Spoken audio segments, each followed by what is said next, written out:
Hello dear friends, welcome to our channel Exam Zone Academy. और दोस्तों, कैसे हो? आज हम लोग पढ़ेंगे एसएससी सीजीएल जो 2019 का जो 2020 में पेपर हुए थे उसी का आज में हम लोग थर्ड पेपर सॉल्व करेंगे। इससे पहले हम लोगों ने दो क्लासें कंप्लीट कर लिए, दो पेपर सॉल्व कर चुके हैं। आज जो है थर्ड पेपर है, उसको हम सॉल्व करेंगे। ठीक ठीक है दोस्तों, चलो स्टार्ट करते हैं। पहला क्वेश्चन से, निम्नलिखित में से किसने अकबरनामा लिखा था? अकबर ने लिखा था कि अबुल फजल ने लिखा था कि अमीर खुसरो ने कि बीरबल ने लिखा था? जो अकबरनामा थी, अकबरनामा को अबुल फजल ने लिखा था। किसने लिखा था? अबुल फजल ने लिखा था। ऑप्शन नंबर इसका सेकंड राइट आंसर हो जाएगा। अकबरनामा को अबुल फजल ने लिखा था, जबकि हुमायूं नामा को गुलबदन बेगम ने लिखा था। और और बाबरनामा को, जिसे तुजुक ए बाबरी कहा गया, उसे बाबर ने लिखा था। अमीर खुसरो कौन था? तूतिए हिंद अमीर खुसरो का कहा जाता है। और खड़ी बोली का जनक भी अमीर खुसरो को कहा जाता है। ठीक है, इसी ने सबसे पहले खड़ी बोली का प्रयोग किया था, हिंदी खड़ी बोली का। ठीक है। और बीरबल क्या थे? बीरबल जो थे अकबर के महारत्नों में से एक थे। तो ऑप्शन नंबर सेकेंड क्या हो जाएगा? राइट आंसर हो जाएगा। Who among the following wrote Akbarnama? Akbar, Abul Fazal, Amir Khusro, Birbal. तो किसने लिखा था? अबुल फजल लिखे थे। ऑप्शन नंबर सेकेंड क्या हो जाएगा? राइट आंसर हो जाएगा। नेक्स्ट प्रश्न है, निम्न में से किस इकाई का उपयोग चमकदार तीव्रता के मापने के लिए किया जाता है? कैंडला का, तिल का, एम्पियर का कि केल्विन का? तो किसका किया जाता है? कैंडला का जो प्रयोग होता है वो चमकदार तीव्रता नापने के लिए किया जाता है। ऑप्शन नंबर वन क्या हो जाएगा? राइट आंसर हो जाएगा। Which of the following unit it used for measurement of the luminous intensity? तो लुमिनस इंटेंसिटी मापने के लिए कौन सी यूनिट का प्रयोग किया जाता है? कैंडला, मोल, एम्पियर, केल्विन। तो कैंडला का प्रयोग किया जाता है। किसका? कैंडला का। कैंडला का जो मात्रक क्या होता है? कैंडला लुमिनस इंटेंसिटी जो यूनिट मापी जाती है वो कैंडला में से नापी जाती है। उसके बाद में अगला जो प्रश्न है पूछा गया है, चिकनकारी कढ़ाई के लिए निम्न में से कौन सा प्रसिद्ध स्थान है? इंदौर है, रायपुर है, रांची है, लखनऊ है? इंदौर तो मध्य प्रदेश का शहर है, जबकि छत्तीसगढ़ की राजधानी क्या है? रायपुर है। झारखंड की राजधानी क्या है? रांची। और उत्तर प्रदेश की राजधानी क्या है? लखनऊ। लेकिन लखनऊ जो है चिकन कढ़ाई के लिए फेमस है। तो ऑप्शन नंबर क्या हो जाएगा? फोर क्या हो जाएगा? राइट आंसर हो जाएगा। ठीक है। विच of the following is a well known place for chicken cry embroidery? Embroidery तो इंदौर, रायपुर, रांची, लखनऊ। तो कौन सा है? लखनऊ है। ऑप्शन नंबर फोर क्या है? राइट आंसर है। उसके बाद में अगला जो प्रश्न पूछा गया है, निम्नलिखित में से किसे न्यूट्रॉन की खोज का श्रेय दिया जाता है? ई रदरफोर्ड को, जेम्स चेडविक को, जेम्स पीएल जूल को, जे थॉमसन को। तो न्यूट्रॉन की खोज किसने की थी? न्यूट्रॉन की जो खोज की थी जेम्स चेडविक ने की थी। किसने की थी? जेम्स चेडविक ने की थी। ठीक है। ऑप्शन नंबर सेकेंड क्या हो जाएगा? राइट आंसर हो जाएगा। Option number second right answer हो जाएगा। जबकि कार्य की जो मात्रक होता है वो जूल की खोज जेम्स पीएल जूल ने की थी। रदरफोर्ड ने किसकी खोज की थी? रदरफोर्ड ने किसकी खोज की थी? ठीक है। तो उसके बाद में अगला है, who among the following is the credited क्या है? Credited with the discovery of neutrons? Neutron की खोज किसने की थी? E Rutherford, James Chadwick, James P Joule, J Thomson. तो किसने? जेम्स चेडविक ने की थी। ऑप्शन नंबर सेकेंड क्या हो जाएगा? राइट आंसर हो जाएगा। उसके बाद में अगला प्रश्न है, कंप्यूटिंग के संदर्भ में यूआरएल का पूर्ण रूप क्या होता है? तो इसमें दिया गया है निर्विवाद संसाधन लोकेटर, वर्दी क्षेत्र लोकेटर, एकीकृत संसाधन लोकेटर या यूनिफॉर्म रिसोर्स लोकेटर। तो क्या होता? ऑप्शन नंबर जो फोर हो जाएगा इसका राइट आंसर हो जाएगा। यूनिफॉर्म रिसोर्सेस लोकेटर जो होता है यूआरएल का फुल फॉर्म होता है। In content of the computing what is the full form of URL? Undistributed resources locator, uniform region locator, unified resource locator, uniform resource locators. तो option number 4 क्या हो जाएगा? राइट आंसर हो जाएगा uniform resource locator URL का full form होता है। अगला जो प्रश्न पूछा गया है, निम्नलिखित में से कौन पीर पंजाल श्रेणी से होकर गुजरता है और मनाली और लेह को जोड़ता है? बारालाचा दर्रा, रोहतांग दर्रा, नाथुला दर्रा, बनिहाल दर्रा। तो कौन सा दर्रा है जो पीर पंजाल श्रेणी से होकर गुजरता और मनीला और लेह को जोड़ता है? तो कौन सा? मनीला, यहाँ पे माना दर्रा होगा, माना और लेह को जोड़ता है। तो कौन सा है? ऑप्शन नंबर जो है इसका नाथुला दर्रा है, जो आपका सिक्किम से, नाथुला दर्रा कहाँ पड़ता है? आपका सिक्किम में पड़ता है, सॉरी, नाथुला दर्रा आपका सिक्किम में पड़ता है। जबकि रोहतांग कहाँ पड़ता है? रोहतांग हिमाचल प्रदेश में पड़ता है। बारालाचा दर्रा कहाँ पड़ता है? हिमाचल प्रदेश में पड़ता है। ठीक है, रोहतांग दर्रा कहाँ पड़ता है? हिमाचल प्रदेश में पड़ता है। तो इसका ऑप्शन जो हो जाएगा सेकंड क्या हो जाएगा? राइट आंसर हो जाएगा। रोहतांग दर्रे से क्या होता है? पीर पंजाल श्रेणी से होकर गुजरता और ये मानाला और लेह को जोड़ता है। ठीक है, ऑप्शन नंबर सेकंड क्या हो जाएगा? इसका राइट आंसर हो जाएगा। Which of the following passes cut through Pir Panjal range and the links Manali and Manali, यहाँ पे क्या लिखा हुआ था? मनाली ही था, Kullu Manali, and Leh by road. तो लेह बाई रोड को जोड़ता है बारालाचा पासेस, रोहतांग पास होता है, नाथुला पास होता है, बनिहाल पास होता है। तो कौन सा? रोहतांग पास जो होता है वो आपका जोड़ता है मनीला और लेह को, मनाली और लेह को जोड़ता है। किसको? मनाली और लेह को जोड़ता है। ऑप्शन नंबर सेकंड क्या हो जाएगा? राइट आंसर हो जाएगा। उसके बाद में अगला जो प्रश्न पूछा गया है, बिष्णुपुर जो टेराकोटा मंदिरों के लिए प्रसिद्ध है कहाँ स्थित है? राजस्थान में, गुजरात में, पश्चिम बंगाल में कि असम में? कि असम में। तो जो ये बिष्णुपुर है जो टेराकोटा के लिए प्रसिद्ध है, ये पश्चिम बंगाल में पड़ता है। कहाँ पड़ता है? पश्चिम बंगाल में। ऑप्शन नंबर थर्ड क्या हो जाएगा? राइट आंसर हो जाएगा। Where is Bishnupur? Bishnupur which is famous for terracotta temples located? Rajasthan, Gujarat, West Bengal, Assam. तो कहाँ है? वेस्ट बंगाल में है। ऑप्शन नंबर थर्ड क्या हो जाएगा? राइट आंसर हो जाएगा।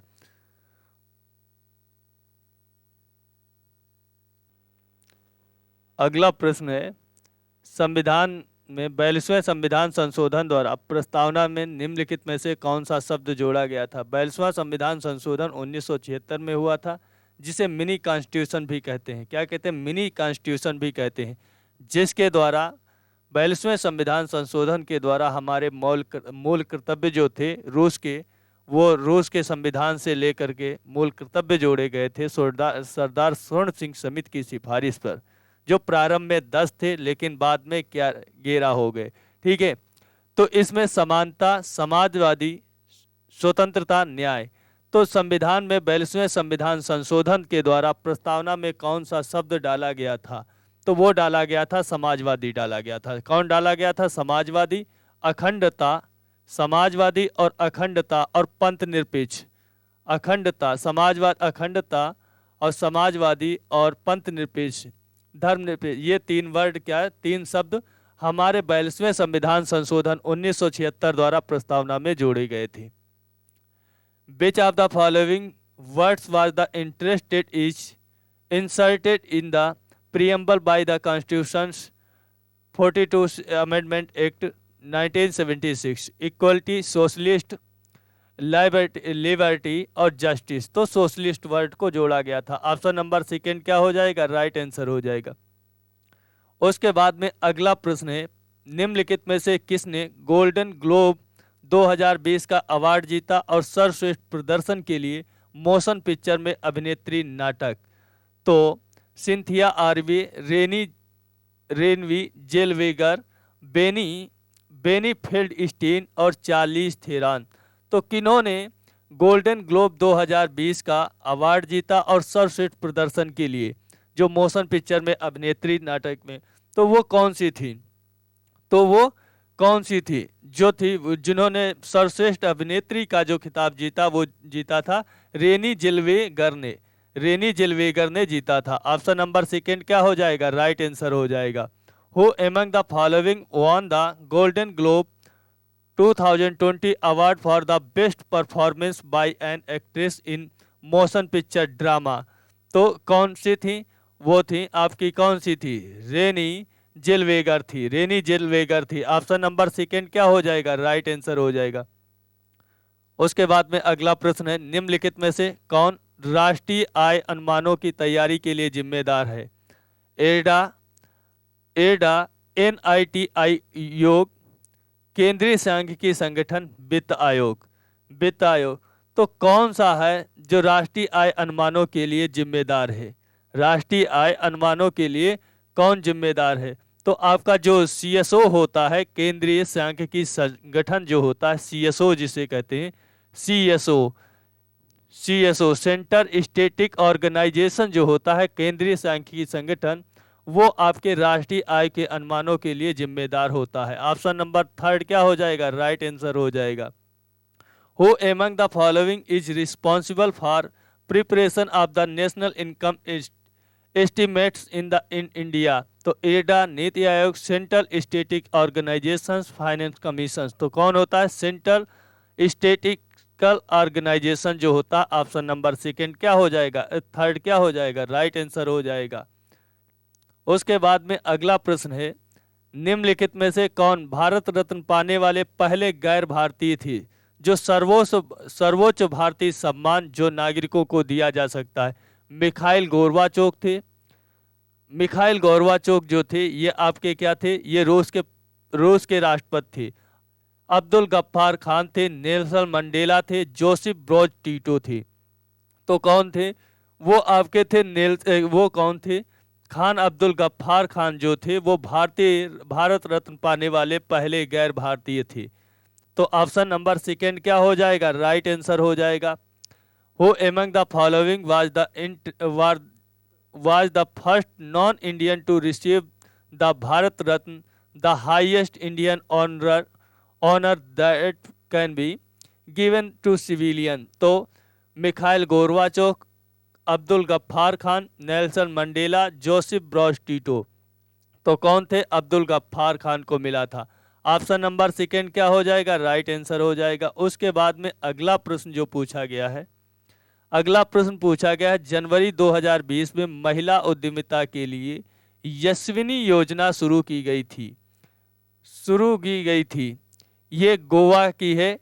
इस योजना का उद्देश्य ब्याज मुक्त ऋण के साथ महिला एवं स्व सहायता समूहों को समर्थन करना था। तो इसमें कितनी राशि दी जाती थी? 10 लाख रुपए, 5 लाख रुपए, 1 लाख रुपए कि 50 लाख रुपए दी जाती थी?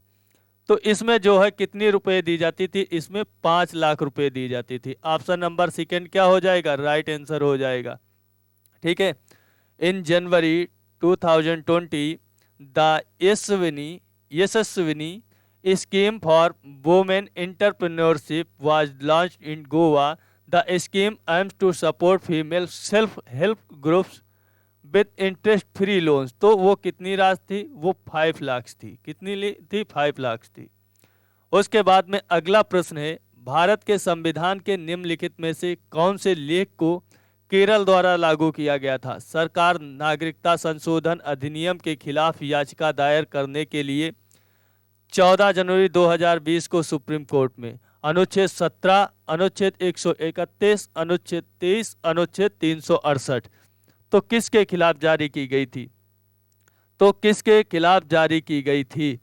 तो किसके खिलाफ? अनुच्छेद 131 के खिलाफ। किसके? अनुच्छेद 131 के खिलाफ। ठीक है, याचिका दायर की गई थी सरकार नागरिकता संशोधन अधिनियम के खिलाफ। ठीक है। Which of the following articles of the constitutions India was the invoked by the Kerala government to the file a petition against the Citizenship Amendment Act in the Supreme Court of on 14 जनवरी 2020? तो article 131 के तहत article 131 के खिलाफ। ठीक है, उसके बाद में अगला प्रश्न है, यूनेस्को के वर्ल्ड नेटवर्क में कितने भारतीय बायोस्फीयर रिजर्व शामिल हैं? अक्टूबर 2019 तक बायोस्फीयर रिजर्व्स 14, 11, 17, 9। तो कितने हैं, कितने शामिल किए गए थे अक्टूबर 2019 तक? तो कितने 11 शामिल किए गए थे, कितने 11 शामिल किए गए थे। How many Indians biosphere reserves are included in the UNESCO world network of biosphere reserves as of October 2019? 14, 14, 11, 17 कि 9? तो कितने थे, 11 शामिल किए गए थे। ऑप्शन नंबर सेकेंड क्या हो जाएगा, राइट आंसर हो जाएगा। उसके बाद में अगला प्रश्न है, तृतीयक आर्थिक गतिविधि निम्नलिखित में से कौन सी है? बुनाई है, ट्रेडिंग है, शिकार है कि खेती है? जो तृतीयक आर्थिक गतिविधि है वो कौन सी है? तृतीयक आर्थिक गतिविधि जो है वो आपकी ट्रेडिंग होती, क्या होती, ट्रेडिंग होती। ऑप्शन नंबर सेकेंड क्या हो जाएगा, राइट आंसर हो जाएगा। Which of the following is a tertiary economic activity? Weaving, trading, hunting, farming? तो आपका ट्रेडिंग होता। ऑप्शन नंबर सेकेंड क्या हो जाएगा, ट्रेडिंग होती। देखो सबसे पहले फार्मिंग होती, खेती होती है, पहले वो फर्स्ट प्रथम होती। उसके बाद में क्या होता है, उसके बाद में क्या किया जाता है, उसके बाद में कटाई, वो सब वीविंग, उसके बाद में ट्रेडिंग थर्ड होती है। अगला प्रश्न है, जो रबी की फसल निम्नलिखित में से कौन सी है? ज्वार है, तूर है, बाजरा है, गेहूं है?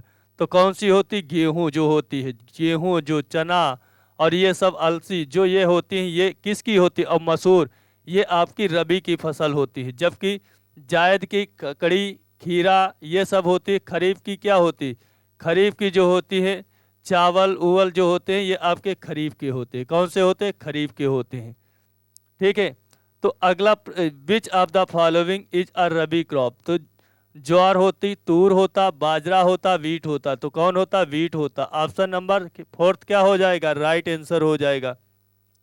उसके बाद में अगला प्रश्न है, निम्नलिखित में से कौन स्वतंत्रता सेनानी काकोरी ट्रेन डकैती में शामिल नहीं था?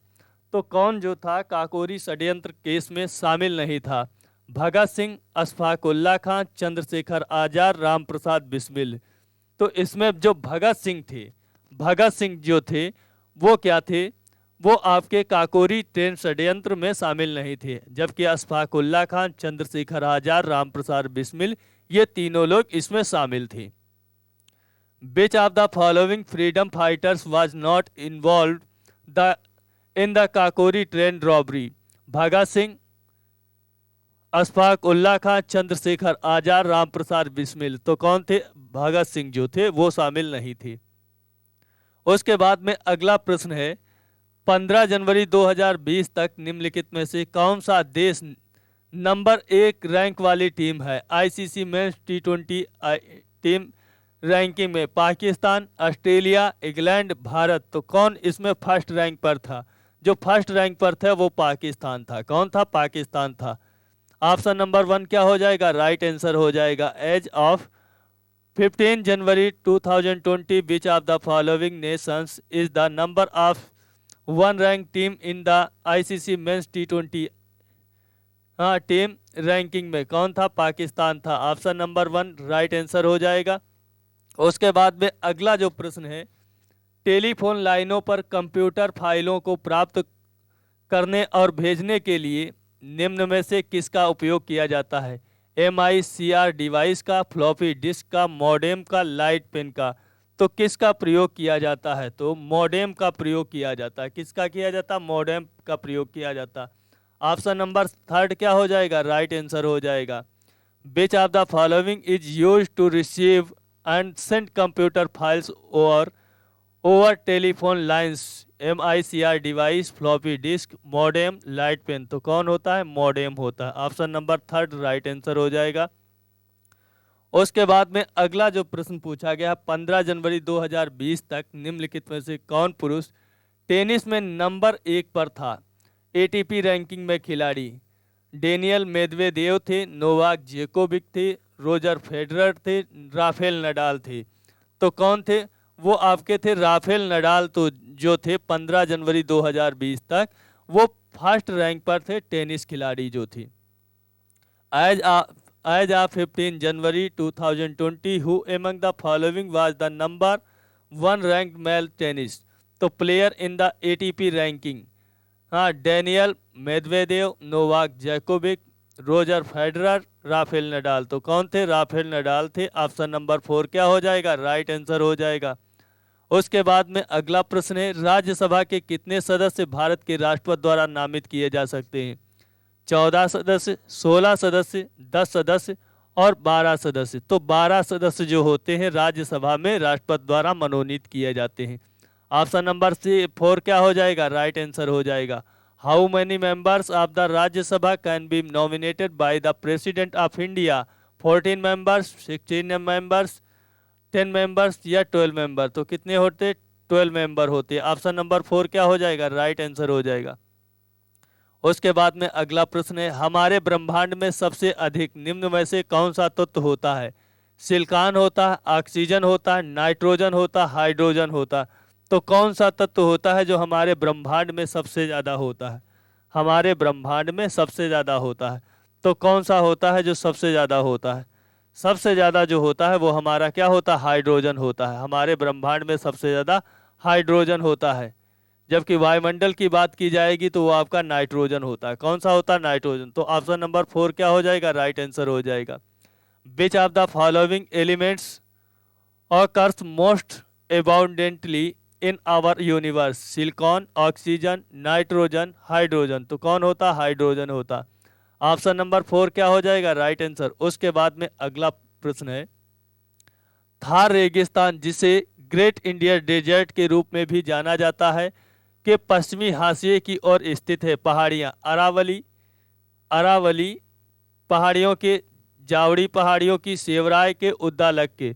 तो किस पहाड़ियों के? वो उसके तो अरावली पहाड़ियों की हाशिए पर स्थित है। ऑप्शन नंबर क्या हो जाएगा? 1 क्या हो जाएगा? राइट आंसर हो जाएगा। The Thar desert also known as the great Indian desert lies toward the western margin of hills. तो कौन सी अरावली है? तो ऑप्शन नंबर क्या हो जाएगा? 1 क्या हो जाएगा? राइट आंसर हो जाएगा। उसके बाद में अगला प्रश्न है, अगला जो प्रश्न पूछा गया है, भारतीय राष्ट्रीय गीत वंदे मातरम पहली बार कब गाया गया था?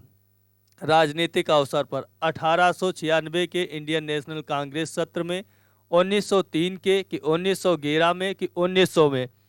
तो ये कब गाया गया था? ये गाया गया था 1896 के अधिवेशन में। ऑप्शन नंबर 1 क्या हो जाएगा? राइट आंसर हो जाएगा।